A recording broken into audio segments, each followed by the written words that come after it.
Hi, everyone, and welcome back to It All Starts With a Wish podcast. My name is Rachel. And I'm Mark. And today we're doing our very first resort review. Mm-hmm. Many more to follow. Oh, there's so many. But we will start here. I think we'll probably do like a little mini-series on resort reviews. We did stay at 2 resorts on this past stay. We did a split stay. Staying at Disney's Animal Kingdom Lodge, Jambo House for the first few nights. And if you listen to our recap, you've heard all about this.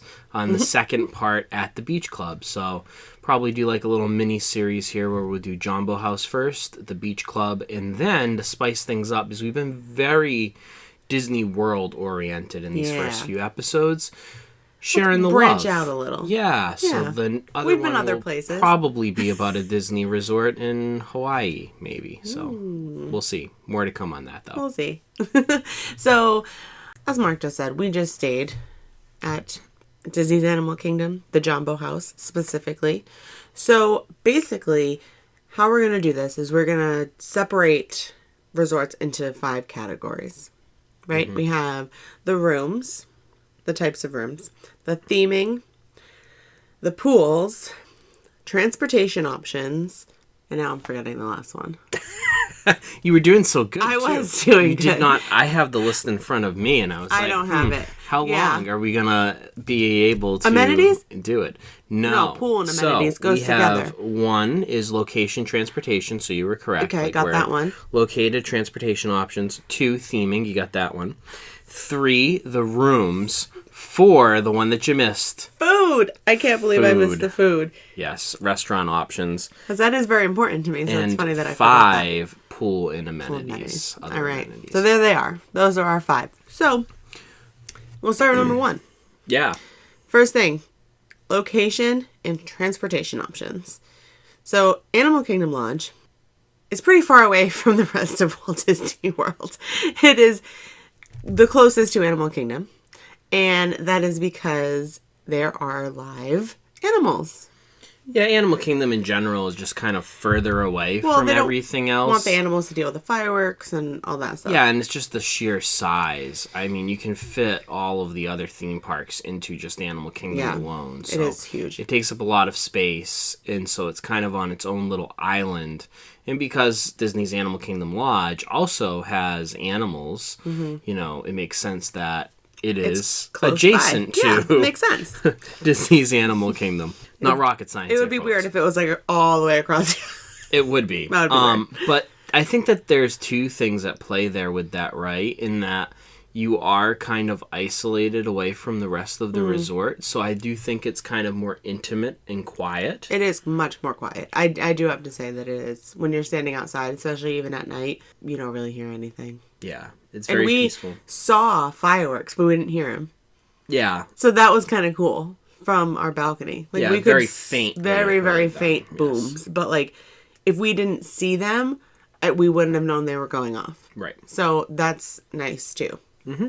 Yeah, definitely. And so with that, though, you're getting this more peaceful atmosphere and this peaceful setting for Walt Disney World. On the flip side, you are so far away from everything else. Yeah. Every option for transportation at this resort boils down to, if you're going to use Disney transportation, you're having to take a bus everywhere. Yes. There are no other options, which is very abnormal for a deluxe resort. Usually, if you're paying money to stay in a deluxe resort, you usually have other options than just the bus system. Right. That's usually something that you only see at moderate and value resorts. Yeah, but I think that because there's so many other things that we're going to talk about that up the ante for this deluxe resort that the other resorts don't have, it's almost like you give more on one end, you kind of got to cut something out, right? Sure. So it's like, it is a give and take. But if you're going yeah. anywhere but Animal Kingdom, the Animal Kingdom bus ride was lovely. Not so even quick. 5 minutes, and so you were quick. there. You blinked your eye, and we you were there. Walked. I mean, you could.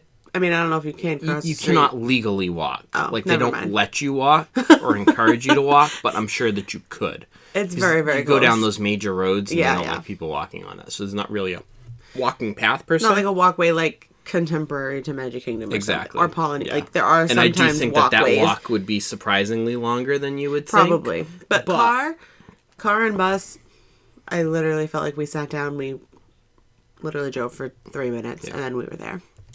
So lovely. Just keep that in mind, that, that's great if you're planning on focusing on Animal Kingdom. And that's kind of what we did, right? We did, We only spent 2 days there. It was a relatively short stay at Animal Kingdom.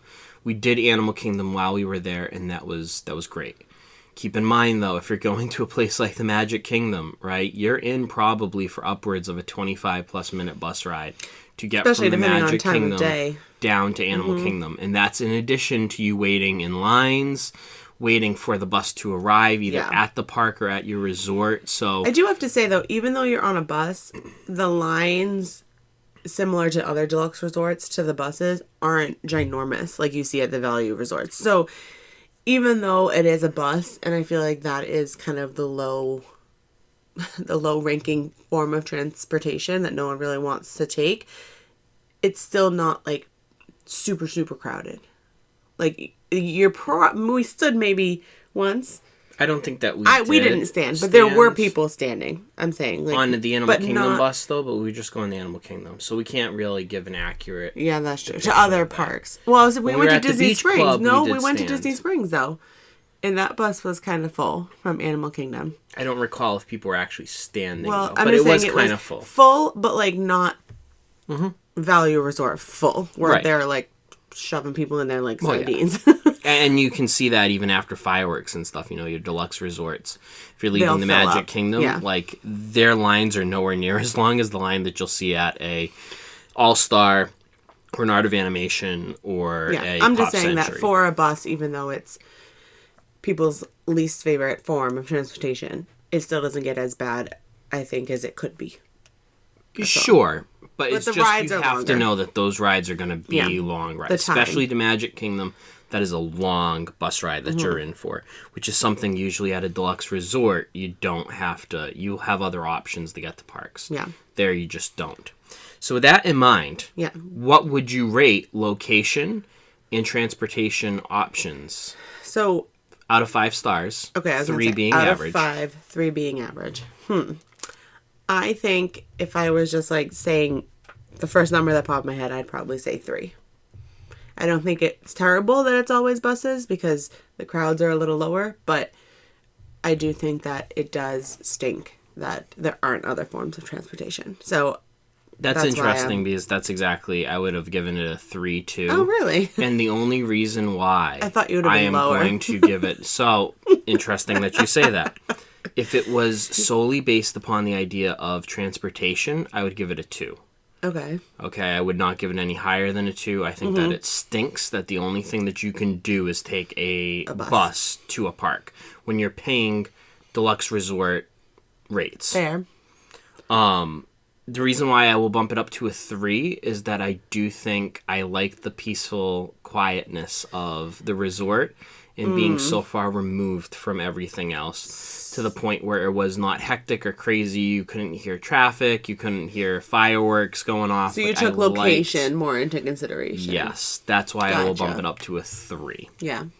I mean, so we're pretty even on that. Yeah. 3 average. I have a feeling we're going to probably be even on the next one, too. Theming. Ooh, yeah.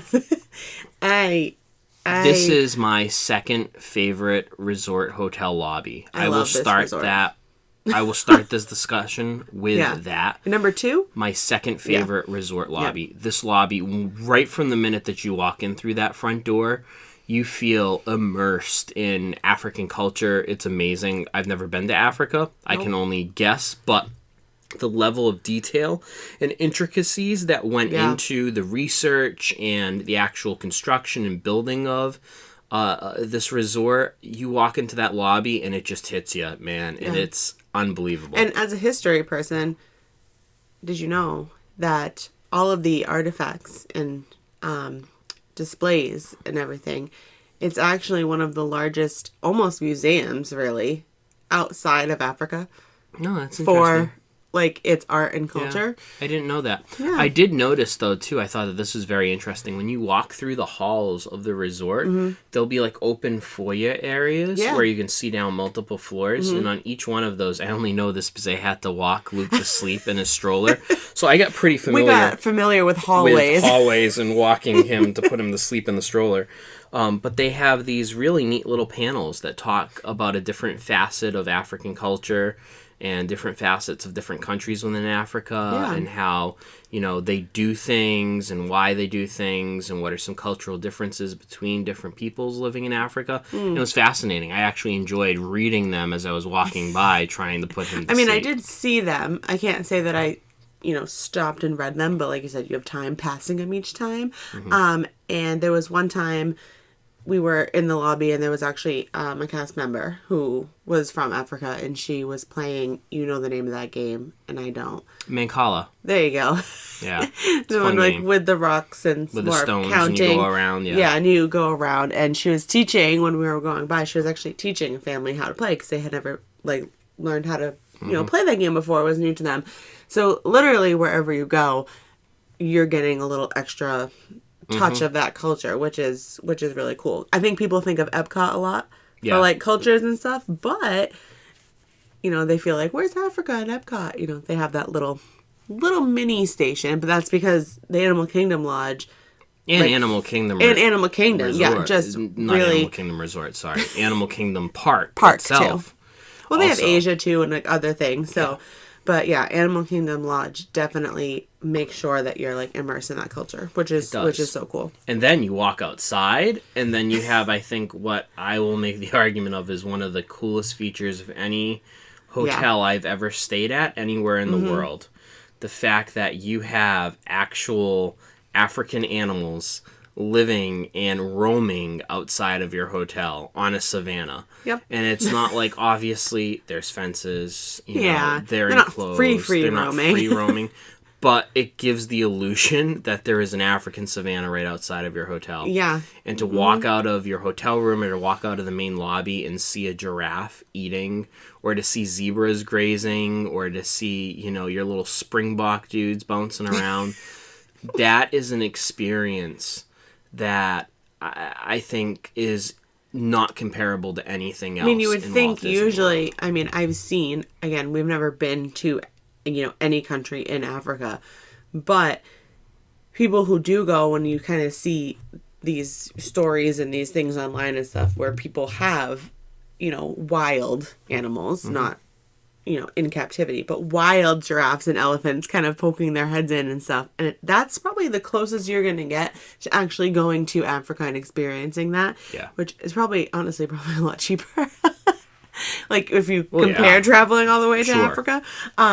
And it's just amazing. Also to note, like we obviously knew this going into it, but some people may be surprised by this. There are only specific animals that you can see. There are quite a few. We'd actually have to look up how many. Probably should have done that before we started the podcast. Well, if we count just how many we saw. Dozens. Including birds. Like different. Dozens. Yeah, so definitely dozens. A lot. But no elephants. No rhinos. You're not going to see rhinos. You're not going to see lions. Anything that potentially, could harm another animal being in the same space. No predators. Yeah. So no cheetahs, no lions, no elephants. Herbivores. But with that being said, you do have your Angoli cattle, you have your zebra. I don't know. Your remember gazelle. what the name of those white. I don't either. The white. I don't even know what they look like. They almost look like antelope. Yeah, they're white and they had really long horns. But you can see those animals also on the safari. But yeah, like Mark said, only a select few come over, probably just for the ease of taking care of them and how they interact with each other. And no wildebeest.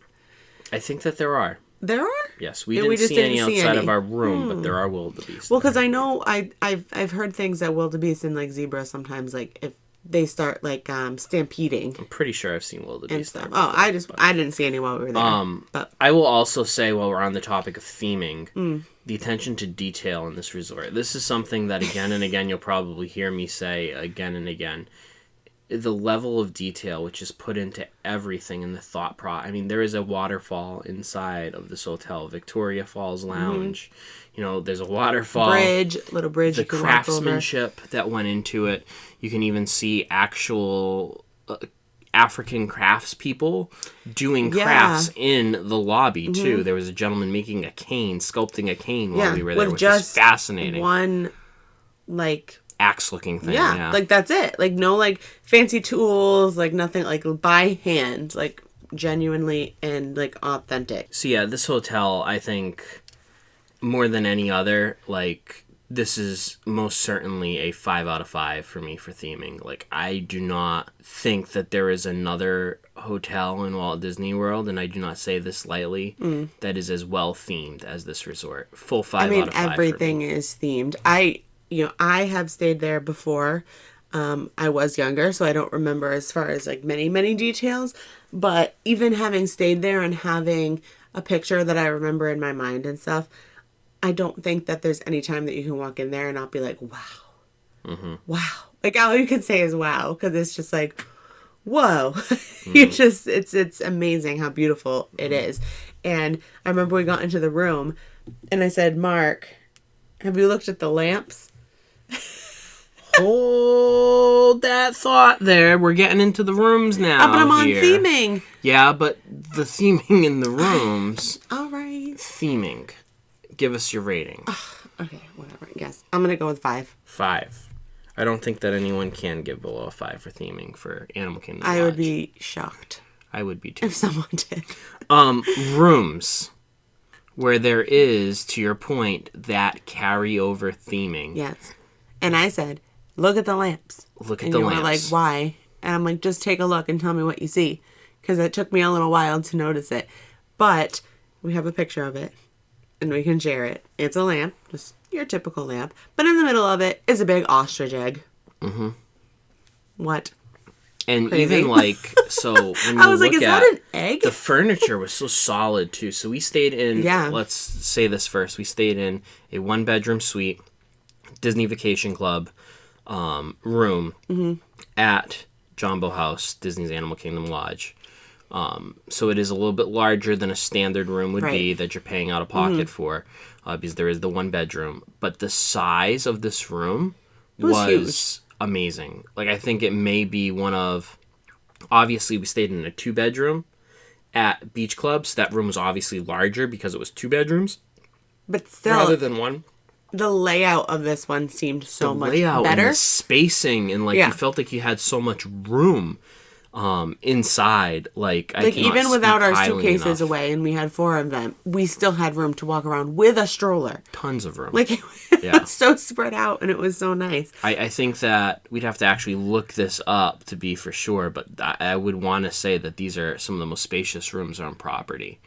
Because I mean, they look it. I mean, whether it's illusion or not, it feels and looks very spacious. So whether it is or it isn't, you feel it. So. And, like, the furniture is so solid. It was so heavy to move. Even the chairs are heavy, but it's, like, solid. Like, you feel like it's actually, like, sculpted, like, artwork, too, when you look at it. Like, this is, like, legit, like, actual sculpted the chairs African... have animals carved into them. And, like, the foot of the table had zebra hooves. Yeah. And, like, the detail in this resort... from beginning to end, that theming just carrying over into the rooms. The backsplash in our kitchen, because we had a full kitchen too with the 1-bedroom. So the backsplash was like kind of grayish, but on every so few tiles, like in between, there was a different, like, it looked hand painted, like a hand painted animal. So that art and that culture carried over into that too, which was really cool. And the bathroom is just so cool because it's the Lion King sunset in the shower. That is very cool. And the bathroom is huge, too. Like, ginormous. Like, don't know if I've ever seen a hotel bathroom like that big. I feel like we easily could have fit, like, 5 adults in there. Oh, yeah, probably more. Like, if you want to pack people in, you could fit a ton of people in there. I don't know why you'd want to pack a ton of people in the bathroom. No, I don't know either, but I'm just saying, like, if you think of, like, 6 full-grown adults... Like, it was a very large bathroom. And still have room to move around. Like, you won't be packed in with 6 people. Yeah. Like, you'll still have room The move. vanity So, was huge. Yeah. The toilet was in its own room, which I kind of like that for a hotel room, having that separated toilet. The one complaint I did have about the bathroom was the tub shower combo. I don't know whoever designed that was thinking. I know we were not in an accessible room, but I had trouble getting up and over the edge of you really the had to tub. lift your leg up to get into it. So I think it was like they kind of my parents, they kind of tried to like put a deeper tub, like a soaker tub in with a shower, but like that's exactly what they did, but just didn't work. You just can't because it's very get in. difficult to get in and out of. And like even my mother struggled with it, especially. That was the first thing we kind of noticed walking into the bathroom. I was like, "Oh, that's kind of high." Mm-hmm. So, but that is literally the one only complaint I had about the room. Yep. And on top of this, even better, we had a Savannah view. We did. You walk out of your room, we had a lovely porch. And the way the room is set up too, you kind of have two doors to come out of. Mm-hmm. So the bedroom has a sliding door and chairs and a balcony that is connected to. So it's just one big balcony but two doors. And then in the living room main area of the room has another entrance. So and that was kind of cool too. To get your coffee and to just walk out there and sit on that porch and watch giraffes and watch all these animals right out of your hotel room. No other way to describe it but amazing. And we had a bonus too of where our room was located. We actually could see the tops of Mount Everest, the ride, and the tops of the floating mountains of Pandora. And as Rachel already hinted at, we didn't know this, but we actually had a pretty clear shot of the Epcot fireworks too. And, we couldn't see them, fully. We could only see the high ones, obviously, like the very high ones, but even that we could only see like half of the high ones. But, we were just out there looking. It was kind of like duskish, sun was setting, animals were still out. So you get to see them like having their dinner and stuff. And all of a sudden we're like, whoa. Yeah. And it was pretty awesome. I mean, that was totally fireworks. Something that we were not ever expecting we're like, to be able to see. That must be Epcot, there, right? But we could see the Epcot fireworks. That was pretty. Yeah. And at night you could see Mount Everest and Pandora better because they do glow. So at night was a little better, but it was just the way our room was positioned. And I got a beautiful picture. Maybe it's the picture that we'll use actually to promote this episode of the sunrise. Yes, that was from our hotel beautiful room, which was absolutely Luckily, gorgeous. We still have a young one, and he is up early. So we were up early. I actually wasn't up. You got this before. I think we were. I think you both were up. Yeah. Not yet. Yeah. I think we were both still sleeping, and you were like, "Look at this picture I got," and it is beautiful. The sun rising and some of the animals, and every day when we came to that resort, we, got excited. I think every time I walked by a window, looking out into the savannah, I was like, "Look, there's another giraffe!" So cool walking down the hallway, and you're like, "Animals!" You're like, "Look, a zebra!" Like, yeah. So, for the rooms here, I'm gonna have to give it, even though the tub was an issue, I'm gonna give it a 5. Okay.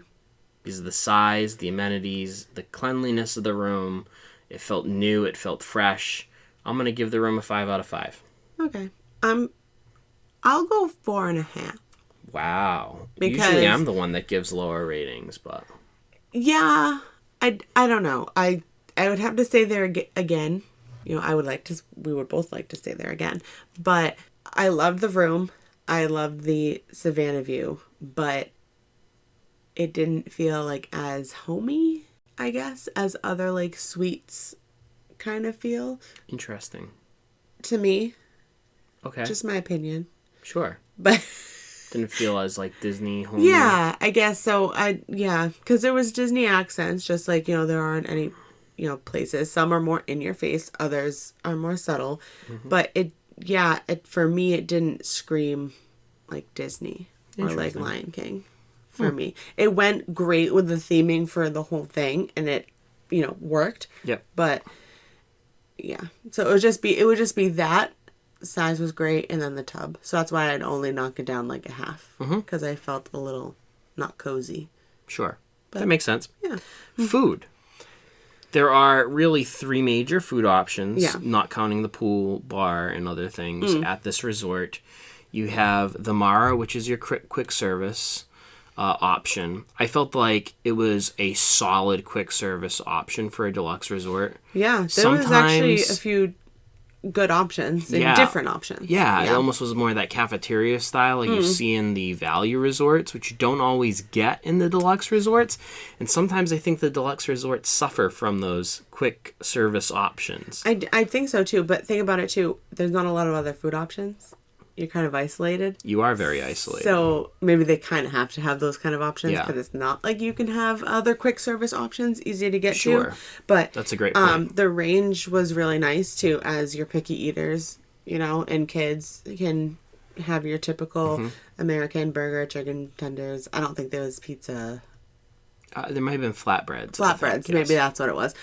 Different flatbread options. But then they had, if you're more adventurous, they did go into more of that African culture again, and you got to try some other things on there too. So I remember as a kid not liking it as much. So, and that's probably because I was a picky eater.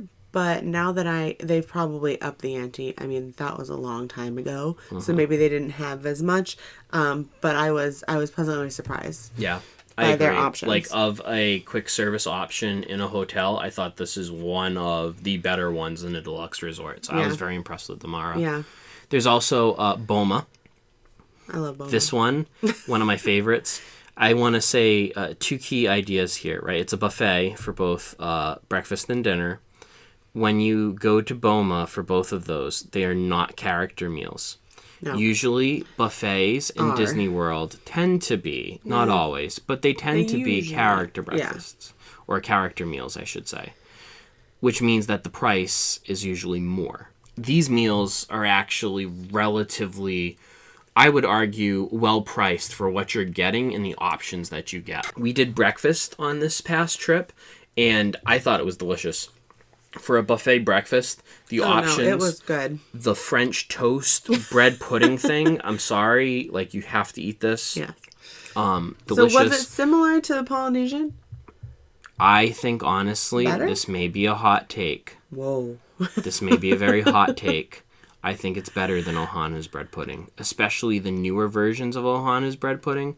I think that this is a superior option. I mean, I'd have to have Ohana's again to make a, you know. Sure, but and you also get one of my favorite juice options in all of Walt Disney World. What they refer to there as jungle juice, orange passion, guava juice. Other places call it pog juice because passion, orange, guava.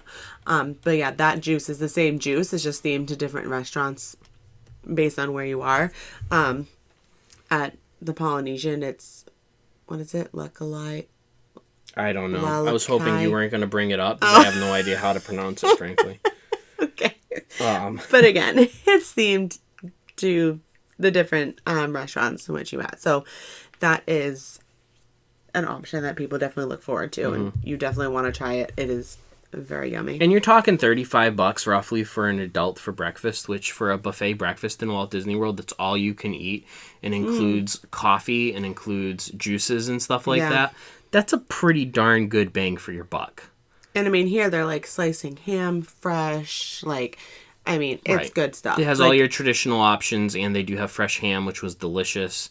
They have a lot of this, other kind of African I was gonna say they had like an omelet dishes. That was like a specialty in like Africa or something that was like a traditional breakfast for them. So you get to try that so you can have your Mickey shaped waffles and, you know, all of your scrambled eggs and pastries and all that good stuff. Yep. But then you also get, like I said, that freshly carved meat, and you get some of those other options if you want to be a little adventurous. Yeah. Dinner there is also very good. Scrumdiddlyumptious. I'd probably argue that dinner is better than breakfast. Wow.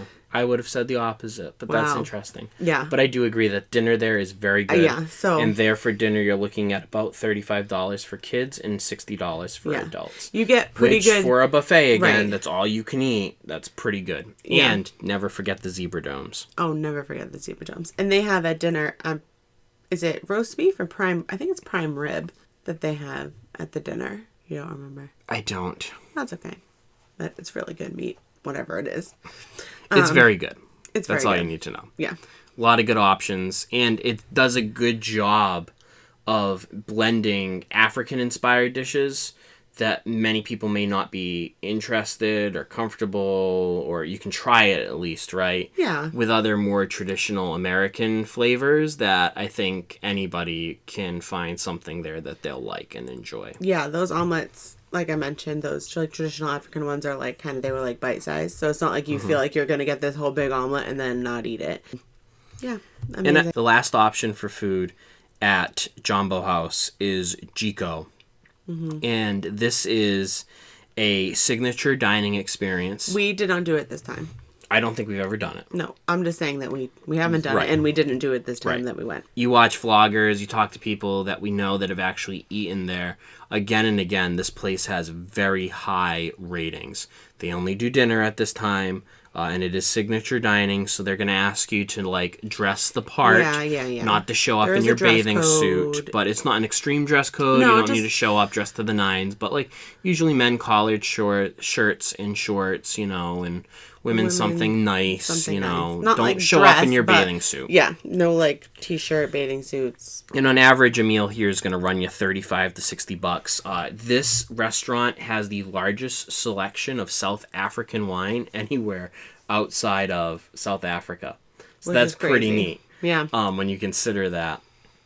So it's, from everything I understand, a great experience. Yeah, I don't think I've ever heard anybody say anything bad One about of your it. signature level dining options here. So even though we've never eaten there, I feel very confident with saying that Jiko, if you're looking for a special event, if you're looking to celebrate something, Jiko's a date great night, option. anniversary, even a birthday. Like, I don't know if kids will maybe, you know, like the options, but maybe if you have a teenage or adult birthday, you know, any kind of celebration like that, this is definitely one to consider. It's a good option. So, food. I am going to give the food options at this resort a 4 out of 5 stars. Man, that's what I was going to say too. Great minds think alike. Great minds think alike. I do think with that combination of good quick service options, do note some of the really good stuff you can also get at the Mara. Zebra domes. Yes. You can get those there. Yes. You in can the get fridge. the bread pudding that I talk about for Yeah, breakfast. you didn't know that. He found that on the breakfast menu, and he was like, "Oh, I'm getting it." It was the happiest I've ever been in my life. Was not as good as the fresh stuff that came out of Boma, but was a good it is like supplemental. a pre-made, like almost like a really big muffin type thing, like a big cupcake. Yeah, it was kind of. You can tell that it's not fresh out of the oven. Yeah, it probably had been sitting there for a little while, but yeah. Anyways, still very really good food options. I will say a decent like spread where you have your buffet option, you have a signature dining, and you do have the quick service. Mm-hmm. So that's a pretty good spread for a deluxe resort hotel to have those differing levels of options while you're there. I think I'd only bump it like down to a 4 is because most of the more adventurous stuff is pretty adventurous. Yeah. I feel like that's where you might run into problems if you have picky eaters, is that there are stuff, you know, there is stuff for everybody, so you don't have to worry about them not eating something, but there are a lot of more not your typical things. So that can get a little, you know, hard sometimes with picky eaters. Pools and other amenities of this resort. The pool. Let's talk about the pool. I have never been in a less refreshing pool in my life. And I think it's themed around the idea of being an African watering hole. So there's a 0 entry portion of the pool. I just think it's too small, and I think it's too shallow. And in the Florida heat, and it's pretty much in direct sunlight, I'm pretty sure, during the day. It felt like bath water. Like, it was not like even refreshing at all. Like smaller splash pad, remember, for Luke, for our son, and we were like, oh, like we'll go in this first because you know it was only like an inch of water or so with like a little fountain in the middle. Here we can sit and splash. I literally put my feet in it. I was like, this is hot. Like, it's hot. Like, I don't want to be in this. I'm getting more hot being outside, being in this, but more like a hot tub. Yeah. But that was because I was really shallow. So when we went to the larger pool, we're kind of expecting a little cooler, but unfortunately still was not Which is so, I don't know, it's disappointing Once you to got me. out, Because it is a coolly felt themed. you were a It's a little- coolly themed pool. There's a slide. There's Like a it's slide. a neat spot. There's some animals immediately adjacent to the the pool. foliage is really, really cool. There's a Yeah. banana tree. It's Those just bananas like- are growing. So, like, it does feel jungle-esque. Like, And this is a thing that, like, it's a thing. Like, people talk about this. oh, no, We're this not is, the only yeah, ones this that is, say this. Like, it is a thing that the pool is too darn hot, and it's unfortunate. I will also say, when we talk about other amenities and things, and this may be the saving grace for the pool in the rankings, they do some very cool extras at this hotel, like night vision goggles, which you have to pay an additional fee for to do, but you can go out on a safari truck at night and look at things with night vision goggles. You have your exploration trails I was where going to you say, can just the walk out exploration trails and meet with cultural were so representatives. great. Yeah, and they knew about the animals and how they do things. You can ask your questions, and they would be happy to answer you. And at night, though, those trails were so cool They were. because A little buggy, but cool. So what would you rate the pools and amenities? I'm going to give it a 3 out of 5 stars. The pool, man. 'Cause the pool really brings it down. The amenities bring it up from there. And if it wasn't for that pool, that darn pool, I would give it a much higher ranking. But I'm going to give it a 3 out of 5 because of that pool. you know, I feel like you wouldn't expect this from me. Oh, boy. Those other things are really cool, but I don't think it's enough for me. So I'm probably going to have to go with a 2. Wow. I know. I feel like that's very low. I know. Because the other things are Usually really I'm cool. the pessimistic one and the one that brings I don't us know. down. And you know what's really funny is that I don't even really like the dropping pool. down the average. Like, here, I man. don't really, I'm not a swimmer. I know you don't like the I'm pool. not a swimmer, but I really just, I don't know. Interesting. It just didn't do much for me. Maybe Well, it will change if we stay there again. Let's But pull out the good old calculator and see what we got here. So, got? overall rankings, I gave 3 for location, transportation, 5 for theming, 5 for rooms, 4 for food, 3 for pool and amenities. That brings us to a total of 20 divided by 5 is an average of 4 out of 5 stars. That's still a pretty good. Darn good ranking there for Animal Kingdom Jambo House from yours truly. there you go. Let's see what Rachel had here. Rachel had a 3 for location, a 5 for theming, 4.5 for rooms. She's got to go and add decimal points to make this even more complicated. 4 for food and a 2 for pools and amenities. That's a total of 18.5 divided by 5 is a 3.7 I'll see, I'm for close. Animal Kingdom. Close to a 4. If Jambo you round it House. up, I'd give it a 4. So, But pretty much looking at 4s here, Yeah, folks, for Animal 4s. Kingdom Jambo House. I will say this resort is, I think, worth your time oh, it definitely to is. stay at if you can afford to stay at it. I think a split stay for this hotel is the right move. Stay for a very short time, do your Animal Kingdom stuff while you're at that resort, and then move Are you on thinking to a like 2 or different 3 hotel. days? I think 3 days is the magic number at Animal Kingdom Lodge. So I you think wish that that's we the had perfect. one more day. I wish we had one Just more one day. more day. I do. Yeah, we didn't take advantage because it was so short too, and I really just, I don't know why. Maybe we're just busy doing other things, but we could have taken advantage of more of the amenities around, like done more walking trails, done the night vision thing if we wanted to. I think as Luke gets older, we can do a lot of those kids activities. They have so many kid activities to do during the day, but again, he couldn't do a lot of them. So next time that will definitely be something we do. Great. Yeah. So that wraps up our discussion of Animal Kingdom Lodge, Jambo House, and our review of it. Let us know what you think. We won't do a Would You Rather today. We're probably not going to do a Would You Rather with these particular episodes. I don't think it really fits well. But do let us know what you think and whether or not you've ever stayed at Animal Kingdom Jambo House and whether or not you plan on staying there again. I want to encourage you all, as always, to follow us on our social media accounts, on our Facebook and our Instagram page for all of the latest updates on our podcast and what we're doing. Also, if you have a question or just want to reach out and let us know how we're doing or, give us some suggestions, whatever, we'd love to hear from you. Absolutely. Send us an email at startswithawish.podcast@gmail.com. With all of that being said, remember, folks, it all starts with a wish. We'll see you real soon. Bye.